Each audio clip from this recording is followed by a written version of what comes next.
This is a Power 98.7 podcast.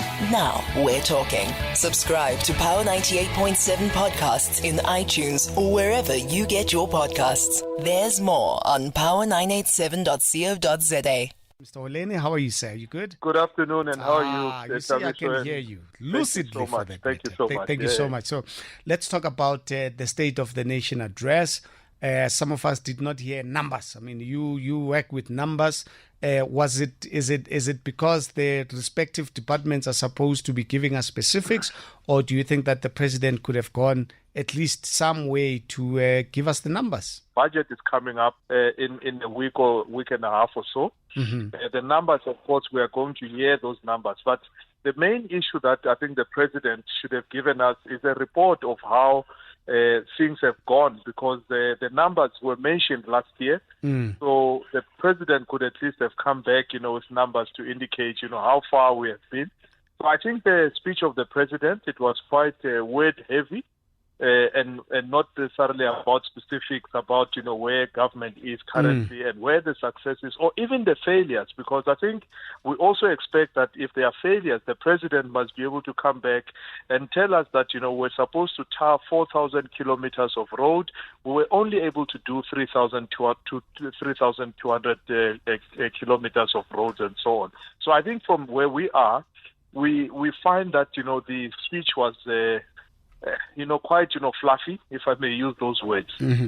Yeah, because, I mean, the point I'm trying to make with the numbers is that Transnet is a big institution, right?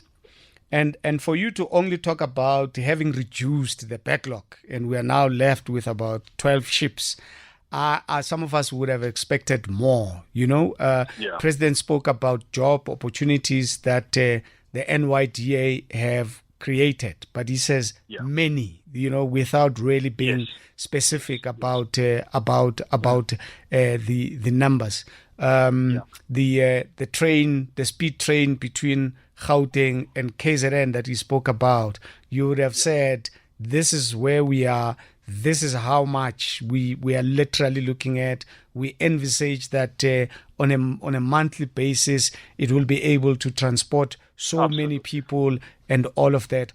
Or is it because, the picture is hazy, so the president had no choice but to go that far? So I think the way to also look at where the country is that we are left with 6 years to get to where the NDP 2030 was projected. I think from where we are looking, there are a number of indicators which are still negative. We can start with the economy. We know that the economy is hemorrhaging quite badly. We know as well that, the jobs that were promised to be created have not been created. We also know that, industry, in the way that, even if it's the presidential fundraising drives that the president goes through, most of those projects have not been implemented on the ground. So I think we are sitting with a bleak picture because, the one example I would give in this case is that if industry had performed and logistics had performed the way that it was supposed to have performed, jobs would have been the outcome. The fact that we are sitting with a high unemployment rate means that, we are sitting in a place where we are struggling. Yeah. So, the other issues that the president perhaps, is trying to put forward is a plan which is trying to now put, some money towards, fixing the 6 pillars of government, 21 billion that is promised within there.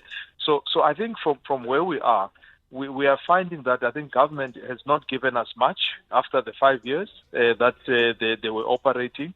And I think that is a point where perhaps when the numbers, come through with a budget, we may be able to see a better picture. Because for us to professionalize, the public service, it's a statement of intent. How much are you putting behind it? How many institutions are going to be supporting this? How are you going to deal with the legislation? At best, I think, where what we are looking for is very clear policy statements, which I think have not come through as clearly as they should in terms of how government is going to be right-sized, how jobs are going to be created, how the economy is going to be fixed. And even as to the example you've given, how Transnet is going to change the current, malaise that, it finds itself in, and make sure that, it has better turnaround times. So I think that's an aspect which the speech this time, we find that, it has not given us the details that would assist, with even planning into how investments should be conducted. And some people take what he said with a pinch of salt. I'm talking about 1,000 industrialists that the president said have been funded by the government. Yes. Is that fair to be skeptical when the president says, this is what happened? I mean, I think quite some of the numbers, remain untested.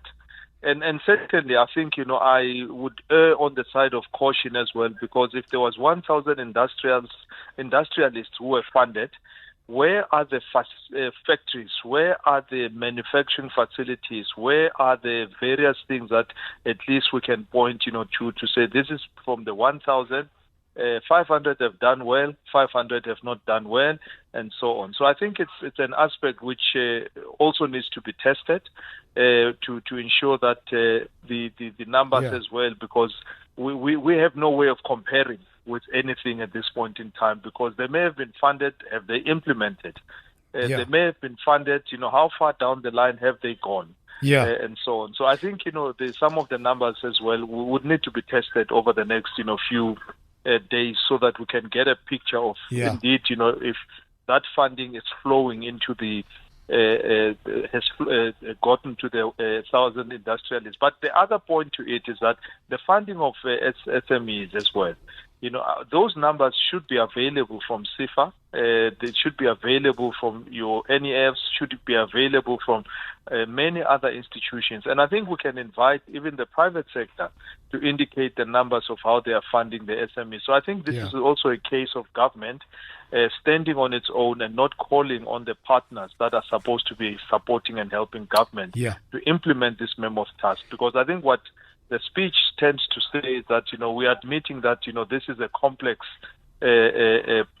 undertaking, but please call other stakeholders so that they can also support the work of government to make it easier. Just before I let you go, he also spoke glowingly about SARS and the work that the commissioner has managed to achieve. I think that started, in the January 8 statement, various interviews that he did afterwards with various media companies. And he also spoke about how, SARS is performing.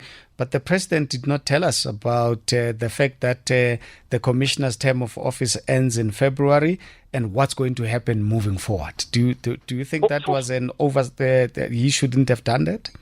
Well, I think fortunately, SARS has become an institution in the way that it has set up its systems, in the way that it has set up its processes.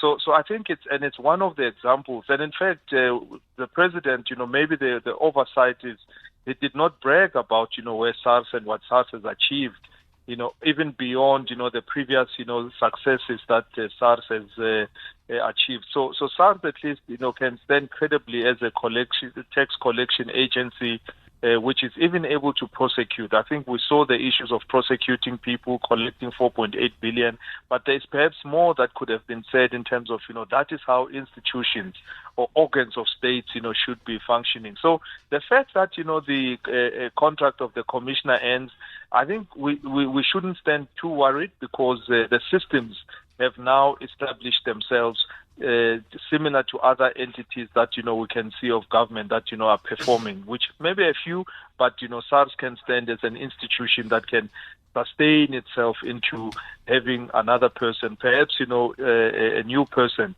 can also bring in more innovation into driving the agenda of SARS. Thank you so much, sir, for your insights. As always, we really appreciate it. Thank you. Thank you so much. Mielani Oleni, Group Chief Advisor for NTISO Group, there, giving us his reaction with regards to the State of the Nation address as was delivered by the President last night. You've been listening to a Power 98.7 podcast. For more podcasts, visit power987.co.za or subscribe wherever you get your podcasts.